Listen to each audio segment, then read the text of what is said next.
Assalamualaikum warahmatullahi wabarakatuh.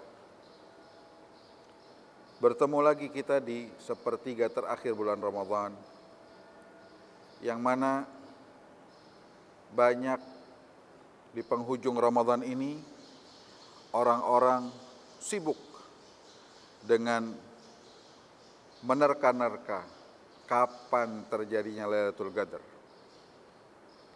Naam, Nabi Muhammad sallallahu alaihi wa ala alihi wasallam menyemangati kita tentang hal tersebut. Bahkan Nabi katakan cari di malam-malam yang ganjil. Nabi katakan hal itu. Dan Allah Subhanahu wa taala juga menyemangati kita dengan menurunkan satu surah kamilah tentang Lailatul Qadar. Ini semua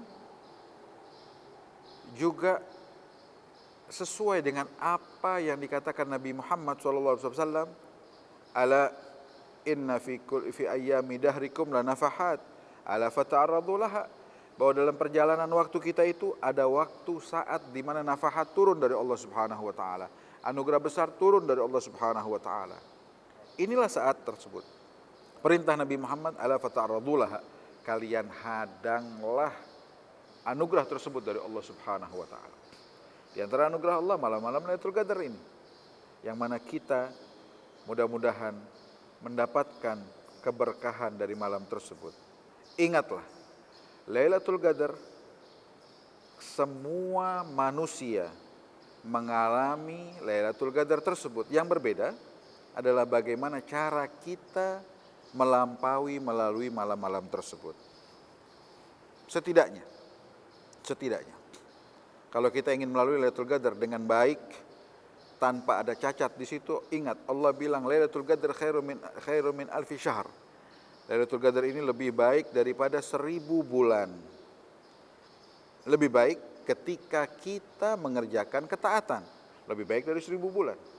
Namun wal'iyadu billah, ketika tercampur dengan maksiat di malam tersebut, ya Allah, maksiat kita pun akan dihitung oleh Allah berlipat ganda 1000 bulan.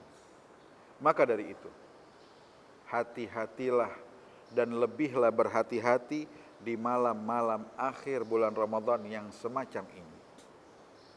Setidaknya, kalau kita ingin melalui Ramadan dengan indah, mendapatkan Lailatul Qadar dengan baik, paling tidak, kalau boleh kita berbagi resep yang mudah. Yang pertama, setelah kita puasa dengan baik, ingat, puasa itu bukan hanya menahan lapar, menahan makan, minum dan bersetubuh di siang hari Ramadan. La, tapi Nabi katakan bahwa puasa tersebut lebih dari itu. Nabi bilang, "Man lam yada' qaula zur wal amal bih, falaysa lillahi hajah fi an yada' ta'ama wa syarabah."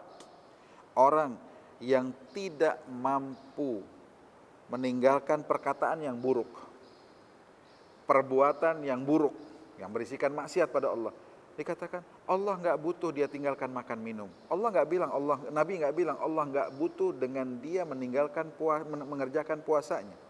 Tidak. Tapi kata Nabi, Allah nggak butuh dia tinggalkan makan dan minum. Apa?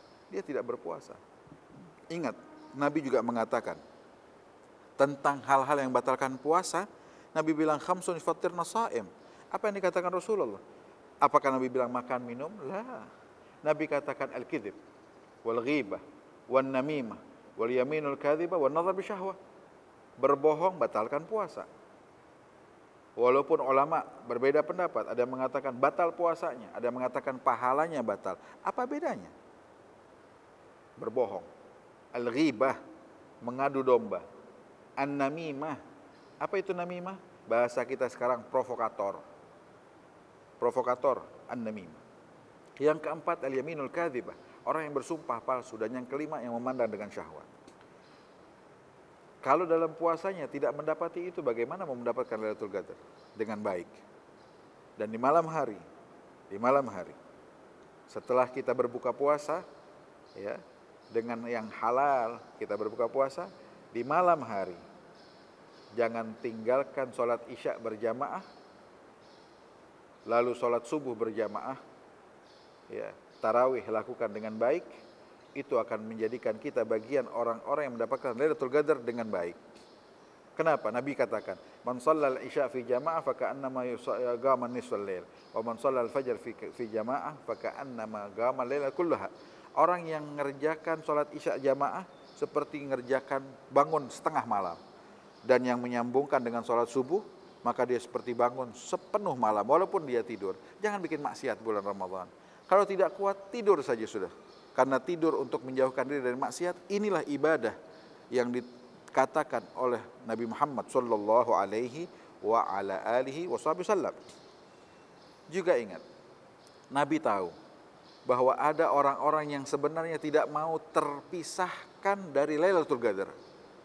Saya ulangi, ada umat Rasulullah yang tidak mau berpisah dari Lailatul Qadar, tidak mau berpisah. Nabi pun membukakan hal ini.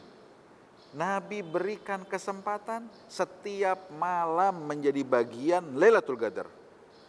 Sehingga jangan aneh kalau ada ulama atau salihin mengatakan, ala kul lailah indana Lailatul Qadri. Setiap malam buat kita malam Lailatul Qadar. Kenapa demikian?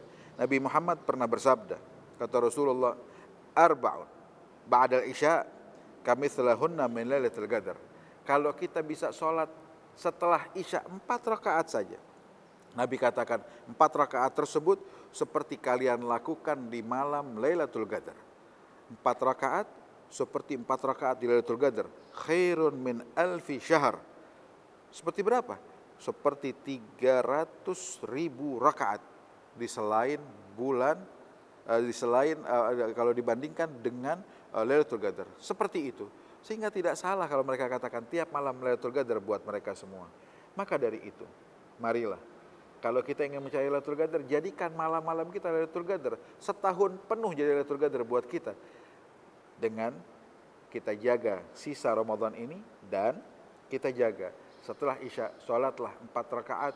Baik diniatkan sholat ba'diyatul isya, atau diniatkan bagian dari witir, apapun itu. 4 rakaatnya menjadi bagian dari doa Rasulullah tersebut, seperti kita lakukan di Lailatul Qadar. Dan kita minta pada Allah agar rakaat-rakaat tersebut kita dapat mencicipi kelezatannya. Amin ya rabbal alamin. Wa sallallahu ala sayyidina Muhammadin wa ala alihi wasallam walhamdulillahi rabbil alamin.